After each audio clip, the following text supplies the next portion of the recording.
बहुत समय पहले की बात है। एक छोटा सा गांव था, कसेरी। उस गांव में करीब किसान का एक परिवार रहता था। उस परिवार में एक बूढ़ी माँ के अलावा किसान की पत्नी और 2 बच्चे रहा करते थे। किसान के दोनों बच्चों में लड़का 12 वर्ष का और लड़की 2 वर्ष की थी। बरसों की मन्नतों के बाद घर में एक सुंदर सी परी कन्या का जन्म हुआ था। देवी माँ की कृपा समझकर वह किसान उस लड़की को बहुत प्यार करता था। परिवार अपनी गरीबी के दिनों को भी अपने आपसी प्रेम भाव के कारण खुशी खुशी व्यतीत कर रहा था। किंतु कहते हैं समय सदैव एक सा नहीं रहता। एक दिन की बात है, उस किसान के अचानक दिल में दर्द उठा। गरीबी और गांव में चिकित्सीय सुविधाओं के अभाव में उसकी पत्नी उसको गांव के ही एक वैद्य जी के पास दिखाने ले गई। वैद्य जी ने जब किसान की ऐसी हालत देखी तो उसके हाथ पांव फूल गए। उसने किसान की पत्नी को अकेले में बुलाकर कहा, सुन राम सखी, इसकी हालत अच्छी नहीं है। जल्द से जल्द तू इसे शहर ले जा, इसके पास वक्त बहुत कम है। वैद्य जी के मुंह से अपने पति के लिए ऐसे शब्द सुनकर राम सखी के पैरों के नीचे की जमीन खिसक गई। उसकी आंखों में आंसू आ गए। घर में भी मदद करने वाला दूसरा कोई नहीं है। फिर भी उसने हिम्मत दिखाते हुए गांव के कुछ लोगों को इकट्ठा किया और किसान को शहर ले जाने के लिए ट्रैक्टर की व्यवस्था की। कुछ ही समय में किसान को ट्रैक्टर की टाली में रख कर शहर की ओर लेकर रवाना हुए। कुछ दूर चलकर ही रास्ते में किसान ने दम तोड़ दिया। जब सभी लोगों ने किसान प्यारे लाल को मृत अवस्था में पाया तो घूंघट किए राम सखी से कहा, राम सखी, अपना प्यारे तो भगवान को प्यारा हो गया। यह शब्द सुनते ही जैसे राम सखी पर वज्रपात हो गया। वह जोर जोर से फूट फूट कर रोने लगी। बाकी लोग उसकी दशा देखकर अपने आंसुओं को न रोक सके। ट्रैक्टर को वापस गांव की ओर मोड़ दिया गया। कुछ ही क्षणों में प्यारे लाल की मृत्यु का समाचार पूरे गांव में फैल गया। सभी लोग किसान के अंतिम दर्शनों के लिए एकत्रित होने लगे। किसान को देखकर उसकी बूढ़ी माँ अपनी छाती पीट पीट कर कह रही थी, मुझे दुखिया को मौत क्यों ना आ गई। भगवान, तू मुझे किन कर्मों की सजा दे रहा है। मेरा सब कुछ मेरी आंखों के सामने मिटा जा रहा है और मैं अभागन यह सब देखने के लिए जीवित बची हूँ। तू मुझे मौत क्यों नहीं देता। गांव की औरतें आंखों में आंसू लिए एक दूसरे को सांत्वना दिए जा रही थी। यह दृश्य देखकर ऐसा लग रहा था मानो गांव में सब कुछ रुक गया है। सभी लोग दुख की इस बेला में किसान के परिवार के साथ थे। कुछ समय बाद गांव के लोगों ने मिलकर प्यारे लाल के दाह संस्कार की व्यवस्था कराई, क्योंकि प्यारे लाल की दशा किसी से छिपी नहीं थी। उसके घर में उसका एक ही पुत्र था, वह भी अभी काफी छोटा था। कुछ समय बाद प्यारे लाल का दाह संस्कार कर दिया गया। सभी लोग शमशान से वापस लौट आए। धीरे धीरे समय बीतने लगा। किसान प्यारे लाल की मृत्यु से उसकी बूढ़ी माँ काफी परेशान रहने लगी। धीरे धीरे उसका स्वास्थ्य गिरने लगा और एक दिन वह भी पुत्र वियोग में अपने परिवार को छोड़कर चल बसी। कुछ ही समय के अंतर से हुई 2 मौतों ने राम सखी को अंदर से तोड़कर रख दिया। उस घर की सारी जिम्मेदारी अब उसी पर आ पड़ी। थोड़ी सी खेती और घर की सारी जिम्मेदारी से राम सखी बहुत परेशान रहने लगी। दुख की इस घड़ी में उसकी मदद करने वाला पूरे गांव में कोई भी न था। वह सोचने लगी कि हम दुखियों की कब तक कोई मदद करे। टूटी को क्या कोई बूटी देगा। हाँ, जब हमारी किस्मत में ईश्वर ने इतने सारे दुख लिख दिए हैं तो भला कोई सुख कैसे दे सकता है। धीरे धीरे घर की आर्थिक स्थिति गिरने लगी। हालात यहाँ तक पहुँच गए कि 2 वक्त का भोजन भी जुटाना मुश्किल हो गया। बेचारी राम सखी से यह सब भार उठाया ना गया तो उसने किसान के एक मित्र गोपाल से कहा, भाई साहब, आप कुछ करके मेरे लड़के को शहर में कुछ काम दिलवा दो, शायद मेरा घर बर्बादी से बच जाए। आपका मुझ पर बहुत उपकार होगा। गोपाल प्यारे लाल का अच्छा मित्र था। उसको अपने मित्र की पत्नी पर बहुत दया आई। उसने अपने शहर में एक मिलने वाले से कहकर शहर के ही एक ढाबे पर काम दिला दिया। छोटी सी उम्र में जिन बच्चों को खेलना कूदना चाहिए था वह अब जिम्मेदारियों के तले दब गए। मजबूरी ने उस बालक को छोटी सी उम्र में ही जिम्मेदारियों का पहाड़ उठाने के लिए तैयार कर दिया। माँ ने अपने कलेजे के टुकड़े को जब शहर के लिए रवाना किया तो उसे गले से लगाकर रो पड़ी और कहने लगी, बेटा मुझे माफ़ कर देना, मैं तेरा दायित्व ना निभा सकी। इस हालात में इसके सिवा मेरे पास और कोई चारा भी तो नहीं है। लड़का भी माँ के गले से लगा सुबकता रहा। हालात का मारा परवार करे भी तो क्या करे। अब किसान का बेटा बंटू अपने काम पर शहर पहुंच गया। वहाँ वह दिन भर मेहनत करता और शाम को भोजन करके सो जाता। धीरे धीरे समय बीतता गया। बंटू को काम करते अब पूरा 1 महीना बीत गया। आज उसकी पगार मिलने वाली थी। बंटू को जैसे ही पैसे मिले उसने उन पैसों को गांव के ही एक व्यक्ति द्वारा अपनी माँ को भिजवा दिया, जिससे वह अपने घर का कुछ खर्च चला सके। माँ को जब बंटू द्वारा भेजे पैसे मिल गए तो उसे जितनी खुशी पैसे मिलने की हुई उतना ही दुख अपनी नन्ही सी जान को दूर करने का भी था। कुछ वर्ष यूं ही बीत गए। अब राम सखी के दोनों बच्चे बड़े होने लगे थे, लेकिन समय फिर बदला। रक्षाबंधन का त्योहार अब निकट ही था। माँ ने अपनी बेटी से कहा, बेटी इस बार अपने भाई को रक्षाबंधन पर घर आने की सूचना दे दे। माँ के मुख से अपने भाई का उच्चारण सुनकर बंटी का मन खुशियों से भर उठा। 10 वर्ष छोटी होने के कारण वो अपने भाई को ठीक से पहचान भी ना पाती थी, क्योंकि बंटी छुट्टियां न मिलने के कारण घर पर बहुत ही कम आ पाता था। बहन खुशी खुशी गांव के डाकिया चाचा के पास गई और बोली, चाचा मेरे भाई को रक्षाबंधन पर घर आने की सूचना पहुंचा दीजिए। मैं भी इस बार अपने भाई को जी भर कर देखूंगी और उसे राखी बांधूंगी। उसने हमको इतना बड़ा करके अपना फर्ज तो पूरा किया, अब मेरी बारी है। डाकिया चाचा ने उसकी बात सुनकर उसके भाई के लिए एक पत्र लिखकर भेज दिया। घर से अपनी बहन के नाम से मिले खत ने बंटू की आंखों में खुशी के आंसू ला दिए। उसने अपने मालिक से रक्षाबंधन पर घर जाने को अपनी अर्जी दे दी और पैसे, कपड़े, मिठाई सभी तैयारी कर मन में फूला न समाते हुए अपने गांव जाने के लिए निकला ही था कि रास्ते में एक वाहन से उसको टक्कर मार दी। मन में अपनी बहन से मिलने की आस लिए बंटू की आत्मा उसका शरीर छोड़ चुकी थी। जैसे तैसे उसकी पहचान हो सकी और उसके शव को पोस्टमार्टम कराकर उसके गांव भिजवाने की व्यवस्था वहां के पुलिस अधिकारियों ने कर दी। इधर भाई के आने की खुशी में माँ बेटी घर को सजाए बैठी थी।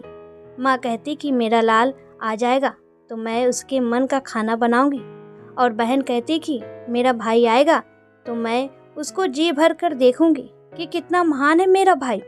किंतु जैसे ही बंटू की मृत्यु की सूचना उसके घर वालों को मिली, माँ को चक्कर आ गया। गम की मारी राम सखी यह सदमा बर्दाश्त ना कर सकी। राम सखी के जीने का मकसद ही समाप्त हो गया। अब वह तन और मन से बीमार रहने लगी। परिवार के सदस्यों को खोने का गम उसके तन और मन को लगातार कमजोर किए जा रहा था। धीरे धीरे 1 वर्ष बीता। अगले वर्ष जब रक्षाबंधन का त्योहार आया तो राम सखी को अपना गुजरा वर्ष याद आ गया। अंदर ही अंदर वह इतना दुखी हुई कि उसका हार्ट फेल हो गया और वह भी अपनी बच्ची बंटी को अकेला छोड़कर प्रभु के पास चली गई। अब बेचारी छोटी सी जान बंटी पूरे घर में अकेली ही रह गई। उसके पास रोने के लिए आंसू भी न बचे। अपने हंसने के दिनों में रोते रोते उसके आंसू भी सूख चुके थे। माँ को मरे अभी कुछ ही दिन हुए थे कि गांव के लोगों ने उससे मुंह मोड़ लिया। उस गांव के कुछ सयाने लोग तो उस नन्ही जान की जान लेने की तरकीब सोचने लगे। बेचारी बंटी गांव में जहां तहां काम करके मांग जांच कर अपने उदर की पूर्ति करने लगी। जब भी उसका मन दुखी होता तो वह गांव से बाहर बने एक मंदिर में जाकर बैठ जाती। वहां बैठकर घंटों कान्हा जी से बातें करती। लोग जब उसे इस हालात में देखते तो कुछ उसे पागल कहते और कुछ उस पर भूत प्रेत का चक्कर बताते। ऐसा कहने का परिणाम यह हुआ कि लोगों ने उसे अपने घर पर काम देना भी बंद कर दिया। कुछ दबंग लोगों ने उसकी मजबूरी का फायदा उठाकर उसकी खेती और घर को हड़प लिया और उसे घर से निकाल दिया। अब नन्ही सी जान के साथ किसी की कोई हमदर्दी ना थी। ऐसी हालत में बेचारी बंटी दूसरे गांव से रोटी मांगकर खाने लगी और उस मंदिर में ही अपना वक्त गुजारने लगी। समय बीता, उसने कान्हा को अपना भाई बना लिया। आज एक बार फिर से रक्षाबंधन का त्योहार आ गया। बंटी बहुत खुश थी। उसने मंदिर की अच्छे से साफ सफाई की और स्वयं भी नहा धोकर कान्हा जी की मूर्ति के सामने हाथ जोड़कर खड़ी हो गई और प्रार्थना करने लगी। हे बंसी वाले, मैंने तुझे अपना भाई माना है और आज भाई बहन का पवित्र त्योहार है, लेकिन मेरे पास तुझे बांधने के लिए एक धागा भी नहीं है। अब तुम ही मुझ गरीब बहन की लाज रखो। मैंने अपना जीवन अपने भाई कृष्ण को अर्पित कर दिया है, क्योंकि मुझ दुखिया का तो इस संसार में अब कोई नहीं है। इतना कहकर वह रोली चावल, मिठाई और धागा लेने के लिए गांव पहुंची। उसने लोगों के घर घर जाकर इन चीज़ों को मांगा, लेकिन किसी ने उसे कुछ ना दिया। बेचारी बंटी उदास होकर वापस आने लगी। उसकी आंखों में आंसू भर आए। वह सोच रही थी कि क्या मेरी किस्मत में भाई की कलाई पर राखी बांधना नहीं लिखा। वह रोते हुए उस मंदिर की ओर बढ़ने लगी। तभी उसे एक चमकीला रेशमी धागा रास्ते पर पड़ा दिखाई दिया। उसने झटपट उस धागे को उठाया और साफ करके मंदिर की ओर दौड़ी। मंदिर जाकर उसने वह धागा कृष्ण के सामने रख दिया, लेकिन तिलक के लिए उसके पास रोली ना थी। वह पास से बबूल का एक कांटा तोड़ लाई और अपनी उंगली में चुभा दिया। कांटा चुभते ही उसकी उंगली से रक्त बहने लगा। उसने उस वक्त से कृष्ण की प्रतिमा को टीका किया और निवेदन किया कि आज से मैं तेरी बहन हो गई। मैंने तेरी कलाई को राखी बांधी है। मेरी रक्षा का दायित्व आज से तुम ही उठाना। तुम मुझे जैसे रखोगे मैं वैसे रहूंगी, कभी कोई शिकायत ना करूंगी। इतना कहकर एक पेड़ के नीचे वह जाकर बैठ गई। उसे कब नींद आ गई पता ही ना चला। उधर से एक व्यक्ति अपनी गाड़ी से गांव में अपनी बहन से राखी बंधवाने आया तो सोचा गांव में घुसने से पहले प्रभु के आगे सिर झुकाता चलूं। वह कार से उतरकर जैसे ही मंदिर में पहुंचा, उसने उस गरीब लड़की को वहां पड़े देखा। उसकी दरिद्र हालत देखकर उसको उस पर दया आ गई। उसने उस लड़की को उठाया और उसके बारे में पूछा। बंटी ने अपनी सारी कहानी उसे सुना दी। उस व्यक्ति का हृदय द्रवित हो गया। उसने अपनी कार से कुछ मिठाइयाँ और कपड़े उस लड़की को देते हुए कहा, ये भगवान का प्रसाद समझ कर रख लो बेटी। अब की बार मैं जल्दी ही जब आऊँगा तो तुम्हारे लिए और भी कुछ लाऊंगा। बेटी ने उस मिठाई का भोग प्रभु को अर्पित कर उस व्यक्ति को भी दिया और स्वयं भी ग्रहण किया। अब नन्ही जान समझ गई कि मेरे भाई ने इस व्यक्ति को स्वयं भेजा है। अब वह कृष्ण पर बहुत विश्वास करने लगी। वक्त गुजरा। एक दिन शाम बंटी गांव से भोजन मांग कर ला रही थी। सर्दी का वक्त था। सूर्य जल्द ही अस्त हो चुके थे। कुछ लोग रास्ते में शराब आदि का सेवन कर रहे थे। उधर से गुजरती हुई बंटी पर जैसे ही उनकी निगाह पड़ी, उन्हें लगा मानो यह प्रसाद उन्हें ईश्वर ने ही भेज दिया हो। वो उस प्रसाद का भोग लगाने उस ओर दौड़े और उसे पकड़ लिया।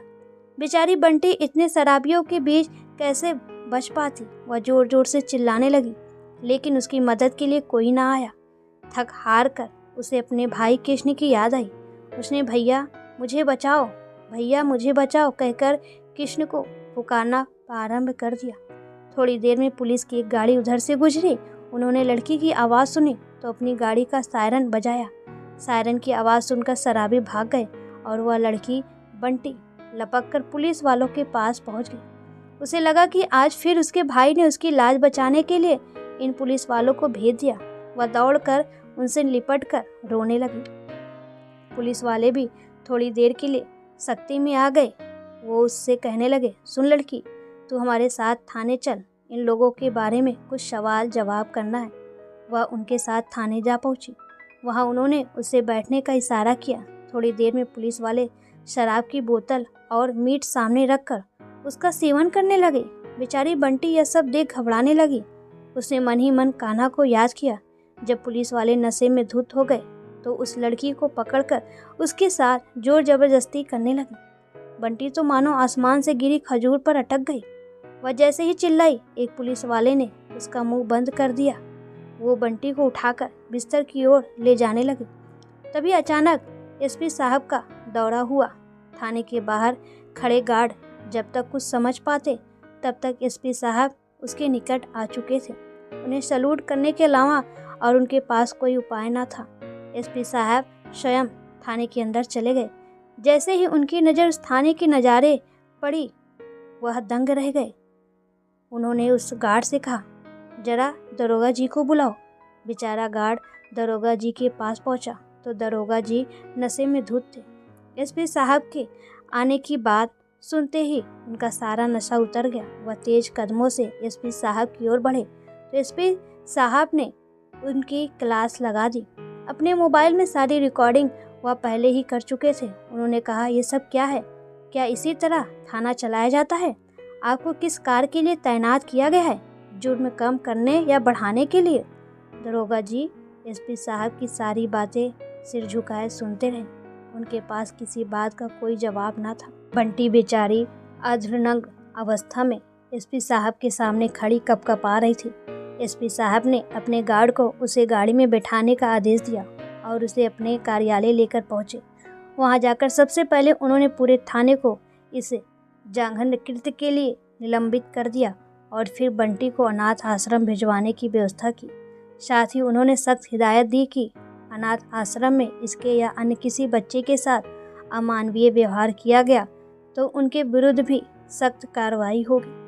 अगले दिन पूरे थाने के निलंबन का समाचार अखबार में सुर्खियां बन गया। पुलिस वालों को उनके किए की सजा मिल चुकी थी।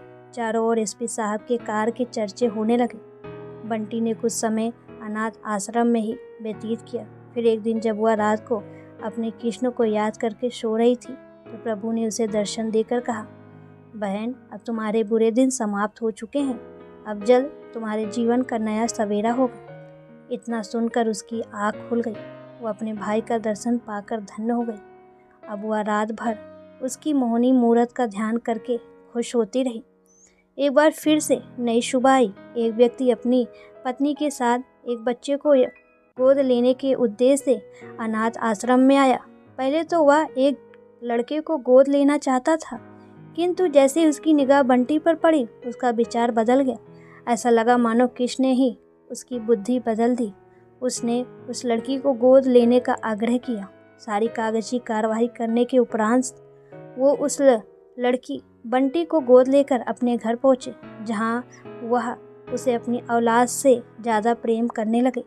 बंटी भी अब अपने भाई कृष्ण को प्रतिदिन याद करती। उसने उस घर को प्रभुमय बना दिया। उस घर में एक बार फिर से खुशियाँ वापस लौट आई।